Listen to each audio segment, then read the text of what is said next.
जब भी कोई वीडियो बना जंगे जेरूसलम इसराइल का साथ कभी नहीं छोड़ता। I love Israel. एक क्वेश्चन लोग बार बार पूछते हैं इस सब का सोर्स क्या है? ये सब लाते कहाँ से हो? कोहिस्तानी भाई, इसका सोर्स क्या है? कि आखिर हमारी इन सारी बातों का सोर्स क्या है। ये है हमारा सोर्स, बल्कि ये सिर्फ हमारा नहीं, पूरी इस्लामिक हिस्ट्री का सोर्स यही किताबें हैं। तारीख तबरी, इब्ने असीर, इब्ने कसीर और इब्ने खल्दून और भी बहुत सारी किताबें। पूरी दुनिया में ऑलमोस्ट इन्हीं किताबों को इस्लाम की हिस्ट्री समझा जाता है।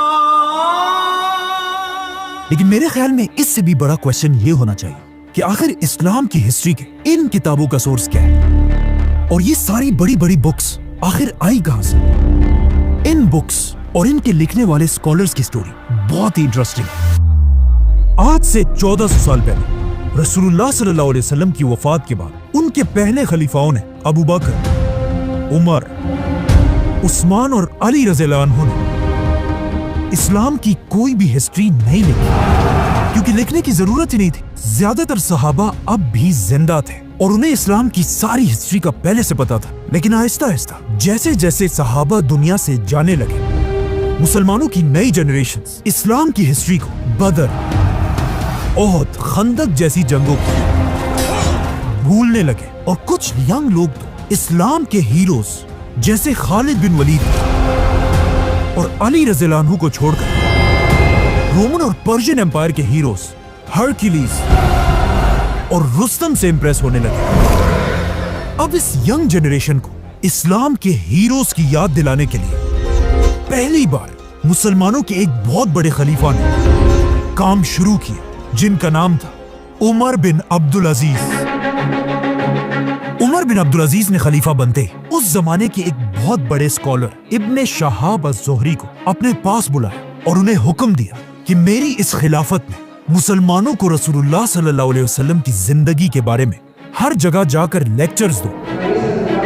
अब उमर बिन अब्दुल अजीज के जमाने में दुनिया के आखिरी कुछ ही सहाबी जिंदा थे, तो इब्ने शहाब ने उनसे रसूलुल्लाह सल्लल्लाहु अलैहि वसल्लम की जिंदगी के बारे में सीखा और उसे आगे अपने स्टूडेंट्स को सिखाने लगे, ताकि कहीं ऐसा ना हो कि आने वाले मुसलमान हमारे इन ग्रेट हीरोज को भूल जाए। और इनके इन्हीं में से दो स्टूडेंट्स को आज पूरी दुनिया जानती है, इब्ने इसहाक और इमाम मालिक। जिसके बाद इब्ने शहाब ने इस्लाम की तारीख की सबसे पहली किताब लिखी। लेकिन जैसे ही उन्होंने ये किताब पूरी की, खलीफा उमर बिन अब्दुल अजीज को शहीद कर दिया गया, और उमर बिन अब्दुल अजीज के शहीद होते ही उसके सिर्फ 30 साल बाद पूरी बनु उमय्या की हुकूमत टूट गई, और बनु उमय्या के साथ साथ इब्ने शहाब की लिखी हुई इस्लाम की तारीख की पहली किताब भी दुनिया से गायब हो गई। अब बनु उमय्या की खिलाफत तो दुनिया से खत्म हो गई, लेकिन उसके बाद दुनिया में एक नई खिलाफत शुरू हुई, अब्बासी खिलाफत। अब अब्बासी खिलाफत में भी बनु उमय्या की तरह बहुत सारी खराबियां थी, लेकिन उनमें एक बात ऐसी थी जिसे कोई भी डिनाई नहीं कर सकता। अब्बासी इल्म, नॉलेज से इतनी मोहब्बत करते थे कि उसे हासिल करने के लिए वो किसी भी हद तक जा सकते थे। यहाँ तक कि एक अब्बासी बादशाह ने रोमन एम्पायर से एक बहुत बड़ी जंग सिर्फ अफलातून की एक किताब के बदले में खत्म कर दी थी। अब्बासी खिलाफत के बादशाह मंसूर ने बनु उमय्या के कैपिटल को खत्म करके दुनिया में मुसलमानों का एक नया कैपिटल बनाया, बगदाद।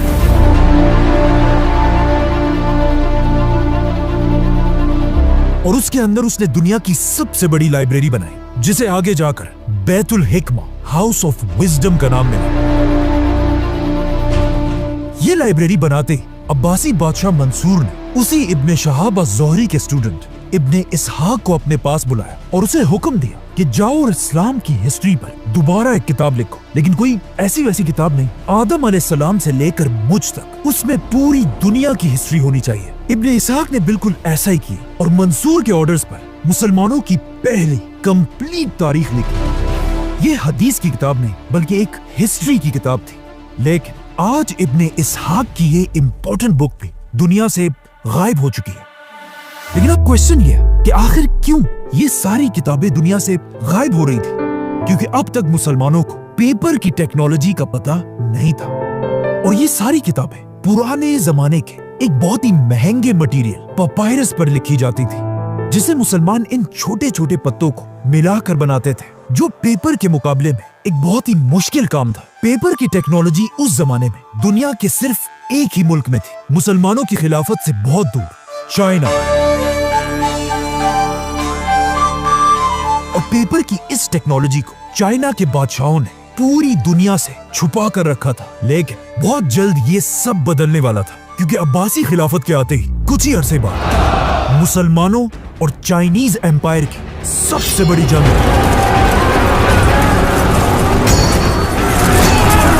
जिसमें मुसलमानों की फौज ने आसानी से पूरी चाइनीज फौज को क्रश कर दिया और हजारों चाइनीज सोल्जर्स को अपना कैदी बना लिया। अब कहा जाता है इन्हीं चाइनीज कैदियों में कुछ लोग ऐसे थे जिन्हें पेपर बनाने की टेक्नोलॉजी का अच्छी तरह पता था, और यहाँ से मुसलमान पहली बार इन चाइनीज कैदियों से पेपर बनाने की टेक्नोलॉजी सीखने लगे। लेकिन पहले मुसलमानों को इसकी इंपॉर्टेंस का इतना पता नहीं था। लेकिन फिर आखिर अब्बासी खिलाफत का सबसे बड़ा बादशाह आया, जिसका नाम था हारून रशीद।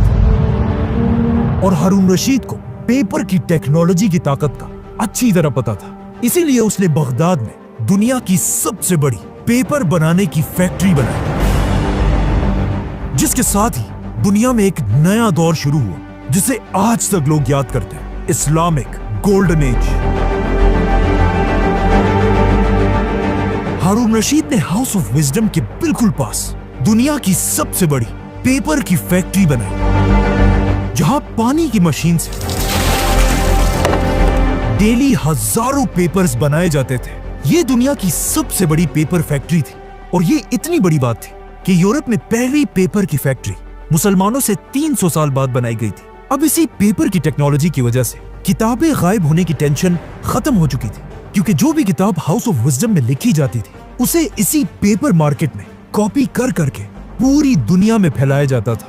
इसीलिए इस्लामिक गोल्डन एज में हर तरफ स्कॉलर्स हजारों किताबें लिखने लगे, जिनमें से बहुत सारे आज तक दुनिया में मौजूद हैं। और कहा जाता है उस जमाने में स्कॉलर्स की इतनी इज्जत होती थी जितनी आज रोनाल्डो या मेसी की होती। Cristiano Ronaldo breaks his Lionel Messi does it again, he's superhuman. इसी गोल्डन एज में सही बुखारी और सही मुस्लिम जैसी अहादीस की 6 बड़ी किताबें लिखी गई।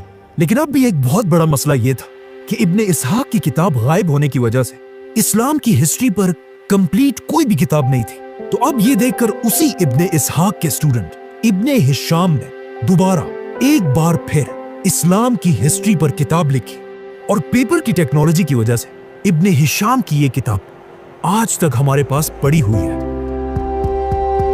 बल्कि इस किताब का नया वर्जन आपको आसानी से कहीं से भी मिल जाएगा। ये इस्लाम की हिस्ट्री की सबसे पुरानी किताब है। अब इब्ने हिशाम के बाद हर तरफ इस्लाम की हिस्ट्री पर किताबें लिखी जाने लगी, जिसमें इस्लाम की नेक्स्ट हिस्ट्री की किताब अल वाक़िदी ने लिखी।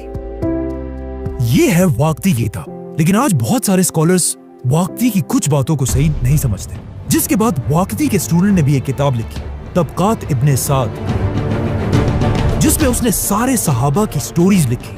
और आखिर इसी दौर में एक ऐसी किताब लिखी गई कि अगर आपको इस्लामिक हिस्ट्री का थोड़ा भी पता है तो इस किताब का नाम आपने जरूर सुना होगा, और इस किताब का नाम है तारीख अत-तबरी। ये है तारीख अत-तबरी, जो इस्लामिक गोल्डन एज के एक बहुत बड़े स्कॉलर थे, और बगदाद के एक स्कूल में 10 दीनार की सैलरी पर स्टूडेंट्स को पढ़ाया करते थे। लेकिन आहिस्ता आहिस्ता जब लोगों को इमाम तबरी की इंटेलिजेंस का पता चला, कहा जाता है एक बार उनके स्कूल ने खुश होकर उनके सामने गोल्ड दीनार्स का एक खजाना रखा। लेकिन इमाम तबरी ने उससे सिर्फ अपने 10 दीनार उठाए और कहा यही मेरी तनख्वाह है, इससे ज्यादा मैं एक पैसा भी नहीं लूंगा। तबरी ने अपनी इस किताब में आदम अलैहिस्सलाम से लेकर अब्बासी खिलाफत के सारे हालात लिखे हैं। इनके अलावा और भी बहुत सारे स्कॉलर्स थे, लेकिन यहाँ हम सिर्फ उन्हें डिस्कस कर रहे हैं जिन्होंने इस्लाम की हिस्ट्री पर बड़ी बड़ी किताबें लिखी हैं। तारीख अत-तबरी अब्बासी खिलाफत की आखिरी बड़ी किताब थी, क्योंकि इसके बाद अब्बासी खिलाफत आहिस्ता आहिस्ता कमजोर होने लगी।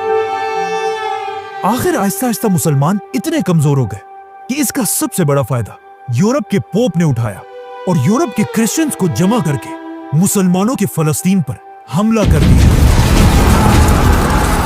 और जेरूसलम पर कब्जा कर लिया। लेकिन फलस्तीन खो देने के बाद भी बिल्कुल आज की तरह मुसलमान उम्मीद करता हूँ कि आपको वीडियो इन्फॉर्मेटिव लगा होगा, और अगर आप इस वीडियो के जो है दूसरे पार्ट देखना चाहते हैं तो आप हमारे चैनल का जो है विज़िट करें, क्योंकि आपको जो है वहाँ पर बहुत सारी नॉलेज मिलेगी।